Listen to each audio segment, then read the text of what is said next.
और टेक्नोलॉजी समय के साथ साथ एडवांस होती जाती है।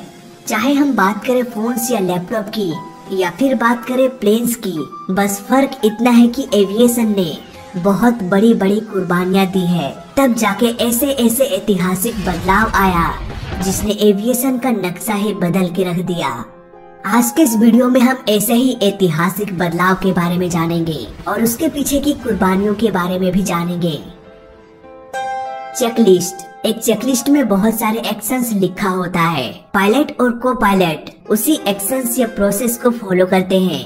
कुछ इमरजेंसी कंडीशंस जैसे कि इलेक्ट्रिक फेलियर या इंजन फेलियर के दौरान क्या किया जाए, इसकी पूरी जानकारी उस चेकलिस्ट में लिखा होता है ताकि सब कुछ एक सीक्वेंस में हो और प्लेन सही सलामत लैंड कर जाए।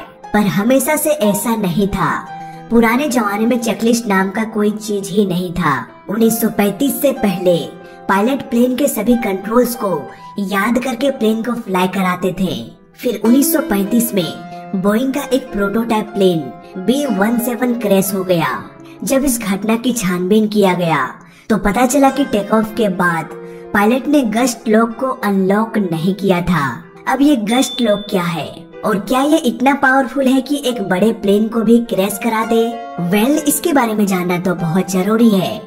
गस्ट लॉक बेसिकली प्लेन के एलिरोन्स, रडर और एलिवेटर को लॉक करके रखता है ताकि जब प्लेन को ग्राउंड में पार्क किया जा रहा हो तब तेज हवा प्लेन को डिस्टर्ब या फिर अनबैलेंस ना करे।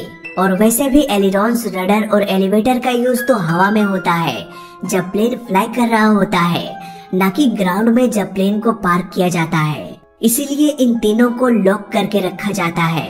1935 में B-17 के साथ भी ऐसा ही हुआ था।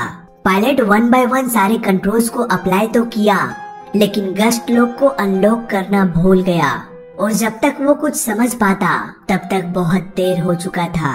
प्लेन का मेन कंट्रोल, एलिरोन, रडर और एलिवेटर लॉक हो गया था। ऐसे कंडीशन में प्लेन थोड़ा सा ऊपर तो उड़ जाएगा पर पायलट उसे कंट्रोल नहीं कर पाएगा। दाएं बाएं ऊपर नीचे कुछ भी नहीं होगा। ऐसे में प्लेन का क्रैश होना तो स्वाभाविक है। इस घटना के बाद बोइंग ने पहली बार सभी प्लेन्स के लिए एक चेकलिस्ट इंट्रोड्यूस किया ताकि पायलट्स इसे फॉलो करें और कोई भी इम्पोर्टेंट कंट्रोल को भूल न जाए। और तब से आज तक सभी प्लेन्स में चेकलिस्ट का होना बहुत जरूरी होता है, चाहे वो बोइंग का प्लेन हो या फिर एयरबस का। जैसा कि हम जानते हैं, पायलट बनने के लिए फिजिक्स, केमिस्ट्री, मैथ के साथ साथ इंग्लिश का जानना बहुत ही जरूरी होता है। विदाउट इंग्लिश आप पायलट नहीं बन पाओगे। पर क्या ये रूल हमेशा से था? वेल, जवाब है नहीं। 12 नवंबर 1996 में एक ऐसी घटना घटी जिसने एक नए रूल को जन्म दे दिया। सऊदी अरेबियन एयरलाइन फ्लाइट 763 और कजाकिस्तान एयरलाइन फ्लाइट 1907 दोनों ही प्लेन हरियाणा के चरखी दादरे डिस्ट्रिक्ट के आसमान में एक दूसरे से टकरा गया। ये टक्कर इतना जोरदार था कि प्लेन का मलबा 7 किलोमीटर में फैल गया। इस घटना में सभी 349 लोगों की जान चली गई, महज कुछ ही सेकंड्स में। अगर आप इस वीडियो को डिटेल में देखना चाहते हैं तो आप ये वीडियो देख सकते हैं, लिंक मैं डिस्क्रिप्शन में दे दूंगा।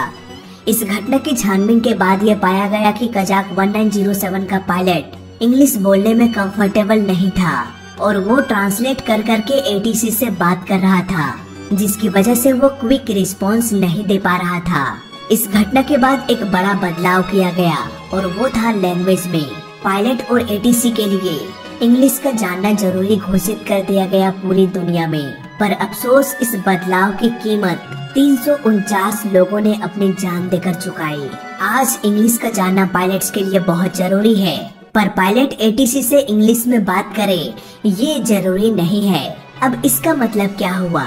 वेल, इसे एक छोटे से एग्जाम्पल से समझते हैं। सपोज एक फ्रेंच पायलट है जो कि फ्रांस के एटीसी से बात करता है या फिर ऐसे एरिया के एटीसी से बात करता है जहां पर फ्रेंच बोला जाता है। ऐसे में वो पायलट एटीसी से फ्रेंच में बात कर सकता है।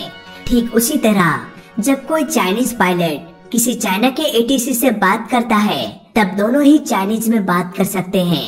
पर इंडिया की बात कुछ और है। मुझे नहीं लगता कोई इंडियन पायलट किसी इंडियन एटीसी से बात करता है तो वो इंडियन लैंग्वेज में बात करता होगा। तो यहाँ पर हमने सीखा कि इंग्लिश का जानना जरूरी तो है, लेकिन बोलना जरूरी नहीं है। डिफरेंट एरियाज में डिफरेंट लैंग्वेज का इस्तेमाल किया जा सकता है। चरखी दादरी से 14,000 फीट ऊपर दो प्लेन कजाक 1907 और सऊदी 763 अपोजिट डायरेक्शन से एक दूसरे के तरफ बढ़ रहे थे और जल्द ही ये दोनों प्लेन्स आपस में टकराने वाले थे। दिल्ली एटीसी इन दोनों प्लेन को कंट्रोल कर रहा था, इन्हें डायरेक्शंस बता रहा था, पर एटीसी को भी दोनों प्लेन का एग्जैक्ट लोकेशन पता नहीं था। एटीसी प्लेन का एग्जैक्ट लोकेशन तभी जान सकता है जब वो सेकेंडरी सर्वेलेंस रडार का इस्तेमाल करेगा, लेकिन उन दिनों दिल्ली इंटरनेशनल एयरपोर्ट में सेकेंडरी सर्वेलेंस रडार का सुविधा उपलब्ध नहीं था। इसलिए एटीसी इस बात से बेखबर था कि कुछ ही मिनट्स में दोनों ही प्लेन आपस में टकरा जाएगा। अब सिर्फ एक टेक्नोलॉजी ही दोनों प्लेन्स को आपस में टकराने से बचा सकती थी, टीकेएस यानी कि ट्रैफिक कोलिजन अवॉइडेंस सिस्टम। अगर किसी प्लेन के आसपास कोई दूसरा प्लेन हो तो ये टेक्नोलॉजी उसकी इंफॉर्मेशन दे सकता है और समय रहते दोनों प्लेन्स को टकराने से बचा सकता है। पर अफसोस ये टेक्नोलॉजी दोनों ही प्लेन्स में से किसी में भी नहीं था और इसका नतीजा दोनों ही प्लेन्स आपस में टकरा गया, जिसमें कि सभी 349 लोगों की जान चली गई। 1996 से पहले प्लेन्स में ट्रैफिक कोलिजन अवॉइडेंस सिस्टम का होना जरूरी नहीं था, पर इस हादसे के बाद हर प्लेन में ट्रैफिक कोलिजन अवॉइडेंस सिस्टम का होना जरूरी घोषित कर दिया गया और दिल्ली एयरपोर्ट में SSR यानी कि सेकेंडरी सर्वेलेंस रडार का इंस्टॉलेशन भी किया गया ताकि एटीसी को भी प्लेन का एग्जैक्ट लोकेशन पता चल सके।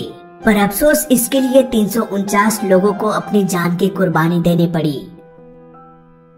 12 नवंबर 2001 American airline flight 587 Kennedy international airport New York से उड़ान भरा और करीब 1 मिनट बाद प्लेन अनबैलेंस हो गया। पायलट ने प्लेन को कंट्रोल करने के लिए रडर पेडल का इस्तेमाल किया, पर प्लेन बुरी तरह से डगमगाने लगा और इसी दौरान प्लेन का टेल ही उखड़ के अलग हो गया। प्लेन डगमगाते हुए घरों के बीचों बीच क्रैश हो गया। इस हादसे में 265 लोगों की जान चली गई, पर इस प्लेन क्रैश ने पायलट्स को एक बहुत बड़ा लेसन सिखा दिया। जब इस घटना की छानबीन हुआ तो पता चला कि ये क्रैश फुल रडर का यूज करने से हुआ था। दरअसल प्लेन के टेल के इस भाग को रडर कहा जाता है, जिसे पायलट रडर पेडल के जरिए कंट्रोल कर सकता है। ये प्लेन टर्बुलेंस के कारण अनबैलेंस हो गया था और इस टर्बुलेंस से बचने के लिए पायलट ने फुल रडर का इस्तेमाल किया। अब ये फुल रडर क्या है? दोस्तों, जब प्लेन हाई स्पीड से फ्लाई करता है तब रडर का इस्तेमाल थोड़ा थोड़ा किया जाता है। अगर पायलट इसे फुल्ली मोड़ देगा तो प्लेन अनबैलेंस हो सकता है। इसका सिंपल सा एग्जांपल आप ले सकते हैं कार्स का। सपोज कोई कार तेज गति से ट्रेवल कर रहा है और अचानक स्टीयरिंग व्हील को तेजी से हम मोड़ दें तो कार मुड़ने के बजाय क्रैश हो जाएगा। इसीलिए प्लेन्स में फुल रडर का इस्तेमाल नहीं करना चाहिए। जब अमेरिकन एयरलाइन टर्बुलेंस में फंस गया तो पायलट कभी लेफ्ट तो कभी राइट रडर पेडल का इस्तेमाल कर रहा था, वो भी फुल पावर के साथ। ऐसे में काफी अधिक मात्रा में एरोडायनेमिक फोर्स प्लेन के टेल में दबाव डालने लगा और फाइनली एक भारी भरकम प्लेन का फोर्स एक छोटा सा रडर मेंटेन नहीं कर सका और टूट के अलग हो गया। इस घटना के बाद एक नया रूल बनाया गया कि कभी भी पायलट फुल रडर का इस्तेमाल ना करे, खासकर तब जब कोई बड़ा प्लेन हो और वो हाई स्पीड से फ्लाई कर रहा हो। हालांकि छोटे प्लेन्स जिसका वजन कम होता है वो प्लेन इस एक तरफे फोर्स को झेल सकते हैं, पर बड़े प्लेन्स के साथ ऐसा करना जानलेवा साबित भी हो सकता है। और अगले वीडियो में हम इस प्लेन के बारे में एक डिटेल केस स्टडी करेंगे, तब तक के लिए आप वेट कर सकते हैं। दोस्तों, प्लेन का मेन कंट्रोल जिससे प्लेन आगे पीछे दाएं बाएं ऊपर नीचे होता है, वो सारे कंट्रोल्स हाइड्रोलिक सिस्टम से कनेक्टेड होता है और यह हाइड्रोलिक सिस्टम तभी काम करेगा जब इसे इलेक्ट्रिसिटी मिलेगा। ऐसे में आप अंदाजा लगा सकते हैं, अगर 40,000 फीट के एल्टीट्यूड में किसी प्लेन का इंजन फेल हो जाता है तो प्लेन को इलेक्ट्रिसिटी मिलना बंद हो जाएगा, क्योंकि प्लेन का इंजन ही इलेक्ट्रिसिटी प्लेन में प्रोवाइड कराता है। यानी कि इंजन अगर फेल हुआ तो इलेक्ट्रिसिटी भी बंद हो जाएगा और ऐसे में प्लेन को कंट्रोल करना काफी मुश्किल हो सकता है। इसीलिए 1963 से पहले बहुत सारे प्लेन्स इंजन फेलियर और इलेक्ट्रिक फेलियर की वजह से क्रैश हो चुका है। फिर 1963 में पहली बार बोइंग ने एक छोटा सा जेट इंजन बनाया और इसे अपने प्लेन बोइंग 727 में इंस्टॉल किया और इस छोटे से इंजन को नाम दिया गया APU यानी कि ऑक्सिलरी पावर यूनिट। ये APU इंजन फेलियर या इलेक्ट्रिक फेलियर के बाद प्लेन में इलेक्ट्रिसिटी सप्लाई कर सकता है। ठीक वैसे ही जब हमारे घरों में लाइट चली जाती है तब हम जनरेटर को ऑन कर देते हैं। आजकल के टाइम में तो इन्वर्टर भी आ गया है। खैर कोई बात नहीं दोस्तों, ये APU इलेक्ट्रिसिटी तो सप्लाई करता ही है, इसके साथ साथ ये सांस लेने के लिए कैबिन और कॉकपिट में एयर सप्लाई भी कर सकता है। सो गाइस, ये सारी घटनाएं पास्ट में हो चुका है जिसने एविएशन को एक नया रास्ता दिखाया। तो फिलहाल अभी तक के लिए बस इतना ही।